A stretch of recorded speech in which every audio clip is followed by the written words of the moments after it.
Bom, hoje eu vou falar para vocês sobre o sistema reprodutor feminino.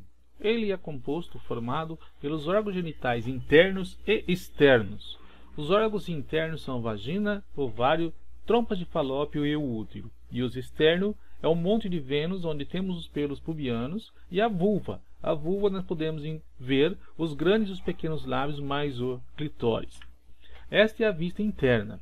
Nós podemos ver claramente a estrutura interna do sistema genital feminino, a vagina, útero, as tubas uterinas e os ovários. Isso é a camada interna do útero, chamado endométrio. Os ovários produzem os óvulos e também os hormônios sexuais femininos, que é o progesterona e o estrógeno. O estrógeno vai agir nas características sexuais secundárias da mulher, dando a ela tom de voz afeminado, o aumento dos seios, a desenvoltura do quadril. O progesterona ele vai agir no útero, preparando essa camada para receber um óvulo fecundado. Tá? Se não foi fecundado, tudo que foi preparado tem que ser liberado em forma de sangramento, conhecido por todos como menstruação. As tubas uterinas fazem a ligação entre o ovário e o útero. Então, são duas tubas uterinas. E é nessa curvatura que ocorre a fecundação, ou seja, o encontro do óvulo com o espermatozoide. Então, ele é depositado na vagina, na ejaculação, e nada todo esse percurso até encontrar com o óvulo. Depois da fecundação, o óvulo viaja até o útero para se implantar nessa camada que foi devidamente preparada para ele.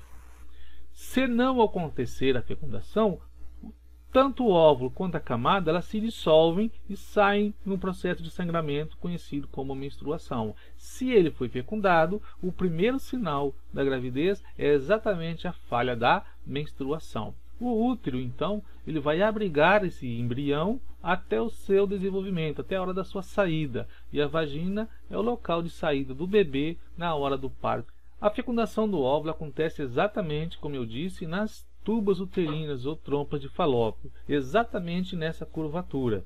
E a primeira célula que se forma após a fecundação é o zigoto, que depois, por processo de mitose, ela vai se dividindo e essa uma célula, quando chega ao útero para se implantar no endométrio, já está com mais de 200 células formadas. Cada uma vai dar origem a uma parte do nosso corpo. Tá? Quando o primeiro espermatozoide consegue entrar dentro do óvulo, o próprio óvulo tem um mecanismo de defesa que vai impedir a entrada de outros espermatozoides. Na verdade, é uma enzima que ele produz, que o óvulo produz, que vai bloquear ou impedir a entrada de outros espermatozoides dentro do óvulo. Para que isso? Porque nossas células têm 46 cromossomos e o óvulo já tem 23 e o espermatozoide também já tem 23. Então, o ideal é que só entre um dentro do óvulo, para que só funda 23 com 23, dando 46 cromossomos. Essa é a parte externa, onde nós temos os montes de Vênus, os pelos pubianos, o clitóris, que é um pequeno órgão sensitivo da mulher. Esse órgão tem mais de 8.000 terminações nervosas, depois eu vou falar mais especificamente desse órgão.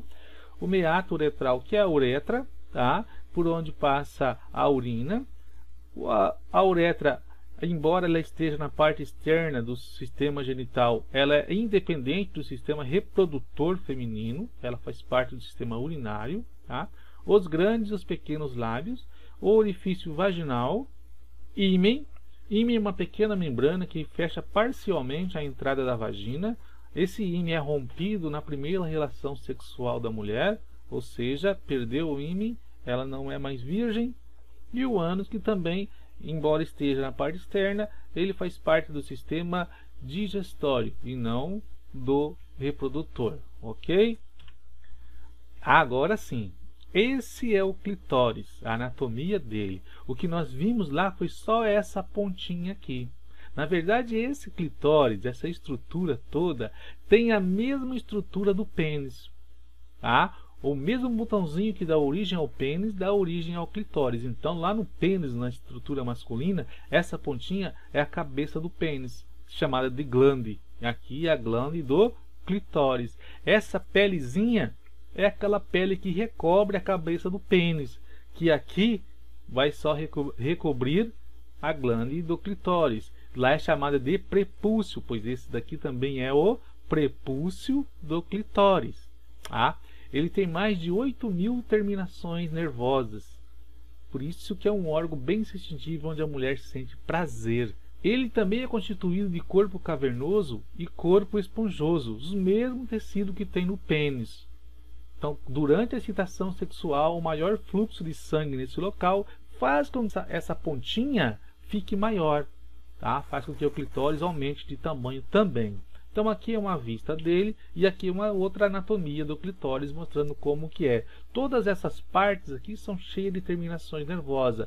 Então o pênis vai passando nessas beiradas e a mulher vai sentindo sensações, vai sentindo prazer até ela atingir o orgasmo. Tá? O clitóris está ligado diretamente com o orgasmo. A gravidez por dentro, menino ou menina. É durante a concepção que se determina o sexo do bebê. Por volta de 7 semanas, os ovários e testículos começam a se formar no abdômen. Nesse período, os órgãos sexuais masculinos e femininos parecem iguais, já que têm origem nas mesmas estruturas. Mas com 9 semanas, meninos e meninos passam a se desenvolver de maneira diferente. Nas meninas, aparece um botãozinho entre as pernas que se transformará no clitóris. A membrana embaixo desse botão vai se separar, gerando depois os pequenos e os grandes lábios e a abertura vaginal.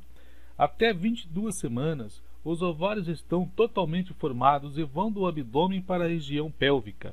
Dentro deles existe nada menos que 6 milhões de óvulos aproximadamente.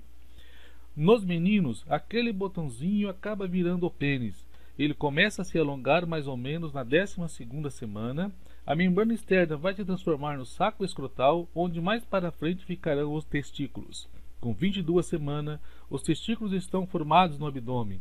Logo eles iniciam uma longa viagem de descida até o saco escrotal, onde vão chegar no finzinho da gravidez, ou em alguns casos só depois do nascimento. Para confirmar por ultrassom o sexo do bebê, é preciso esperar até 17 semanas, porque somente aí vai dar para visualizar bem os órgãos genitais. Da relação sexual, milhões de espermatozoides são liberados dentro da vagina da mulher. Muitos deles morrem antes de atingirem o óvulo. Os espermatozoides nadam através da vagina e do útero até as tubas uterinas, onde ocorre o encontro do óvulo com o espermatozoide. Depois de fecundado, o óvulo viaja para o útero, se implantando em sua camada interna, que foi preparada para receber o óvulo fecundado, que se transformará em um bebê. Nesse caso, a camada interna não se descama, por isso um dos primeiros sinais de gravidez é que a menstruação não ocorre. O ciclo menstrual dura cerca de 28 dias. Todo mês a camada interna do útero se descama, causando um sangramento que é chamado menstruação. O ciclo se inicia no primeiro dia da menstruação, quando alguns óvulos do ovário começam a amadurecer. Ao mesmo tempo, a camada interna do útero começa a crescer. No 14º dia do ciclo, um dos óvulos alcança a maturidade e é liberado do ovário. Esse evento é chamado ovulação. O óvulo flutua até a extremidade da tuba uterina e viaja até o útero. Se o óvulo não foi fecundado por um espermatozoide pelo caminho, ele se dissolve quando chega ao útero. Cerca de 2 semanas após a ovulação, a camada espessada do útero se desfaz e descama. Então o ciclo menstrual começa novamente. Beleza então, pessoal? Joinha aí. Espero que vocês tenham gostado dessa aula sobre o sistema genital feminino. Aguardar as próximas aulas aí, ok? Fique com Deus.